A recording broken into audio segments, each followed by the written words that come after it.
사실 과거의 흐름으로 보면은 롯데관광개발, GKL, 파라다이스 순위인데 최근에 산업 리포트를 읽어보시면 으로 매력도를 좀 따지고 있는 상황입니다. 네, 안녕하세요. 이번 시간에는 이제 중국 무비자 관련된 부분에서의 얘기를 한번 나눠보겠습니다. 지금 정부가 중국 관광 무비자에 대한 흐름을 좀 집중을 하고 있는데요. 무비자가 진행이 됐을 때 수혜를 받을 수 있는 산업군들을 좀 정리를 해보고, 마침 최근에 이제 관련된 산업군들의 주가 추이가 매우 좋아요. 대표적으로 카지노 쪽이 뭐 롯데관광개발, 파라다이스, GKL 이런 것들을 쳐보시면은 굉장히 좀 좋은 흐름이 나타나는데, 이번 시간에는 정부 정책이라고 볼 수 있죠. 이제 정부의 중국 무비자 관련돼서 수혜를 받을 수 있는 업종들을 조금 생각을 해보면 좋지 않을까 생각을 합니다. 일단 기본적으로 무비자가 됐을 때 산업적으로 움직임이 나오고 있는 건 대표적으로 카지노예요. 카지노.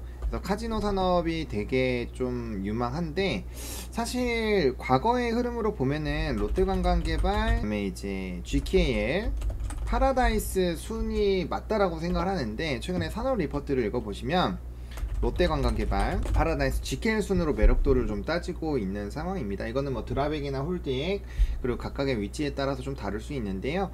일단은 롯데관광개발 같은 경우는 제주도에서의 이런 관람객 수요가 워낙 크게 나타나고 있고, 거기에 따라서 실적에 대한 기대감이 워낙 높은 상황이고, 이번에 분기 잠정 실적에서 약간 QOQ 구분으로 봤을 때는 조금 눌리는 부분이 있었지만, 그래도 뭐 여전히 증권가에서 굉장히 매력적으로 보고 있고, 사실상 이제 중국 무비자 그리고 단체 관광이 열리게 됐을 때 가장 크게 수혜를 받을 수 있지 않겠느냐. 왜냐면 이제 중국에서 제주도 그냥 다이렉트로 들어와 버리니까 그 부분에서 가장 좀 큰 수혜를 받을 수 있지 않을까라고 보고 있고요.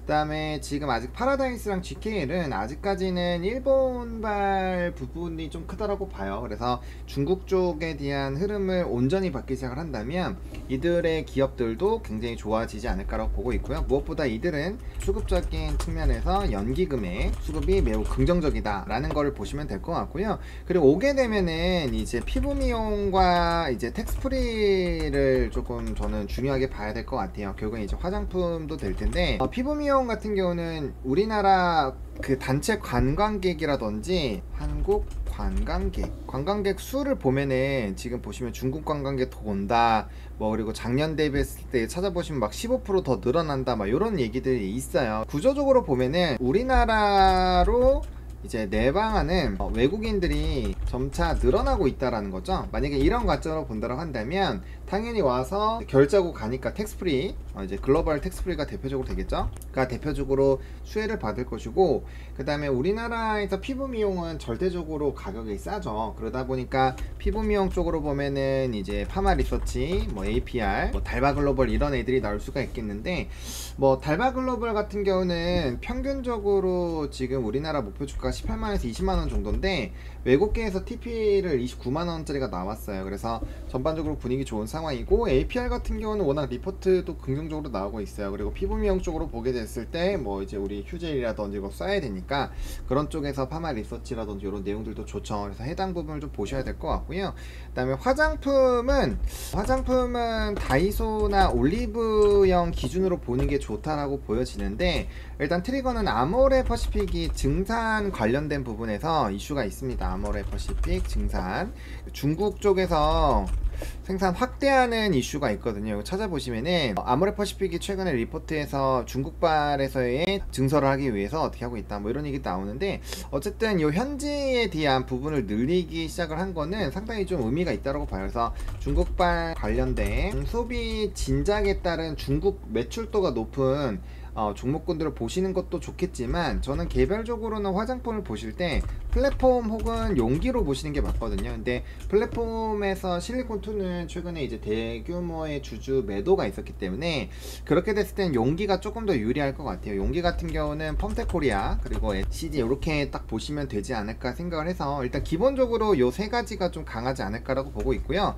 사실 이 중국발 모멘텀이 터지면 이제 요런 쪽들도 생각을 하실 거예요. 단체 관광을 해야 되니까 여행주, 뭐 대표적으로 노랑풍선, 뭐 하나투어, 모두투어 이런 쪽도 있을 것이고, 유가 하락하고 워낙 강세면 이제 항공주도 봐야 되는 거 아니냐 이렇게 얘기가 나올 텐데, 하나투어, 모드투어, 노랑풍선 같은 경우는 최근에 지배구조 이슈로 한번 급등이 나왔어요. 그래서 그 물량이 있기 때문에 아마 제가 생각했을 때는 올라가긴 해도 그 시체들을 치우기 전까지는 약간은 좀 모멘텀이 둔화가 될 수 있습니다. 왜냐면 다른 이슈로 급등이 나왔던 산업군들은 아무래도 다시 똑같은 이슈로 반영을 할 때 좀 느리게 반영하는 부분이 있어요. 그래서 그 시체들이라고 하면 좀 어감이 안 좋으니까 물량이라고 할게요. 물량들을 좀 치우기 전까지는 좀 모멘텀이 둔화가 될 수 있고요. 항공주는 사실 나쁜 게 없는데 좀 주가의 추이가 잘 못 가는 것 같아요. 뭐 대한항공이나 이런 쪽이 뭐 이렇게 좀 치고 나가주면서 움직임이 나오거나 해야 되는데, 이쪽은 좀 항공주가 잘 못 움직이고 있는 거는 맞는 것 같아요. 그래서 나중에 산업적으로 보실 때 요 수급적인 부분을 조금 잘 체크를 해보셔가지고 흐름을 좀 살펴보시면 도움이 많이 되지 않을까 싶습니다. 이런 애들은 좀 예비 후보군으로 보시면 될 것 같고요. 그 다음에 면세 같은 경우도 마찬가지예요. 면세도 사실 이제 수혜를 받긴 받죠. 근데 이제 면세 관련된 부분에서는 과거 대비했을 때 어떠한 좀 소비 패턴이 많이 바뀌었거든요. 그래서 제가 아까 위에 보여드렸던 이제 좀 텍스 리펀 쪽으로 오히려 보시는 게 조금 더 유리하지 않을까. 그리고 이제 면세 쪽은 대부분이 호텔과 연결이 되어 있는데, 물론 호텔이 굉장히 소비가 많아요. 호텔 소비가 되게 많은데 전반적으로 면세에서 호텔에 대한 매출 비중이 막 엄청 크지는 않아요. 그래서 면세 자체가 뒤집어지지가 않으면 이 호텔만으로 뒤집기에는 좀 한계가 있습니다. 그래서 이런 쪽은 조금 후순위로 놓고 보시면 될 것 같아요. 그래서 제가 봤을 때 중국발 모멘텀으로 좀 본다라고 한다면 이들 첫 번째, 두 번째, 세 번째, 물론 주가가 많이 높아져 있는 상황이에요. 주가가 많이 높아져 있지만 요즘에는 달리는 쪽이 계속 가고